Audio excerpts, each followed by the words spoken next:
tolak calon yang bertentangan dengan prinsip Islam. Sama ada dia pernah keluarkan kenyataan sedemikian ataupun tidak pernah, secara umumnya parti ataupun calon dia tu ada prinsip yang sedemikian, maka kita tolak calon yang sedemikian. Orang yang tergila-gilakan jawatan ini, jangan kita berikanlah pada pandangan saya, melainkan sekiranya dia menepati kriteria yang tertentu. Pun meminta kepada jawatan ini tidak digalakkan. Kenapa tidak digalakkan?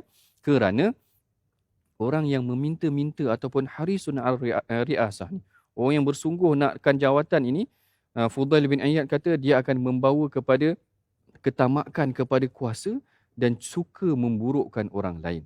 Kalau kita perhatikan di sini, ada calon-calon yang dah tak dapat dah, katakan macam tu. Tapi dia masih nak lagi, apa yang dia akan buat? Dia akan tunjulkan diri dia dan dia akan burukkan sebenarnya kawan dalam parti dia sendiri. Orang yang dilantik itu mempunyai pemikiran yang betul, tidak keliru, mampu membuat keputusan yang betul, tidak cenderung kepada sekularisme, liberalisme dan semua ini. Jadi ideologi yang melatari sebuah parti dan diri calon itu mesti kita perhatikan. Calon tersebut kita seharusnya tolak. Saya secara umumnya kata sedemikianlah. Kami dari aspek katakan pemikir ataupun pensyarah dalam bahagian agama merasakan sebenarnya konsep sekularisme, memisahkan antara agama dan kerajaan ini adalah satu konsep yang tidak betul ataupun satu konsep yang tidak kena dengan prinsip Islam itu sendiri. Kita nak kata tradisi meluahkan manifesto yang kadang-kadang kita rasa tak realistik pun ada juga. Contohnya macam, ini secara umum lah saya sebut, janji penghapusan tol ni daripada dulu lagi kita dengar sampai sekarang janji turun minyak ke apa. Dah 3 kerajaan dah, maknanya daripada BN ke PH ke PN, ada 3 ancaman yang Rasulullah berikan, sekurang-kurangnya 3 ancaman terhadap pemimpin yang penipu, yang tidak amanah, yang mengamalkan penyelenggaraan kuasa dan harta ini. Yang pertama, Rasulullah janji ataupun warning dia akan diharamkan ke atasnya syurga.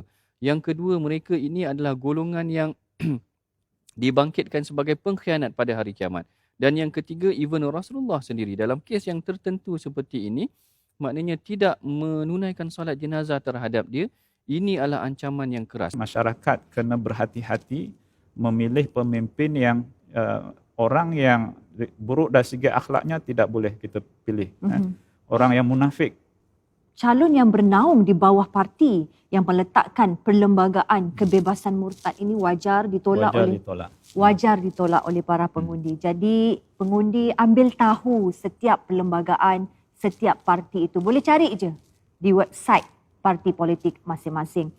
Idea bahawa semua agama ini sama, berasal daripada Tuhan yang sama, seolah-olah Tuhan menurunkan agama yang banyak, dan itu maknanya Allah Subhanahu Wa Taala, ini tidak benar, kerana dari pandangan Islam semua nabi itu membawa agama yang sama.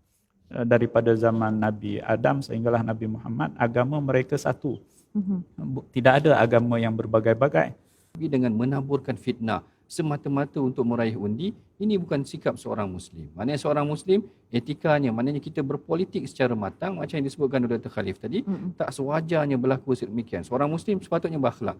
Kalau dia nak promote ataupun dia nak berkempen pun, kempen dengan penuh akhlak ataupun kempen dengan penuh berprinsip lah. Jangan sampai menfitnah orang dengan perkara yang tidak pasti sehingga menyebabkan orang lain maknanya jatuh disebabkan kerana fitnah mereka. Ini satu perkara yang tidak wajar.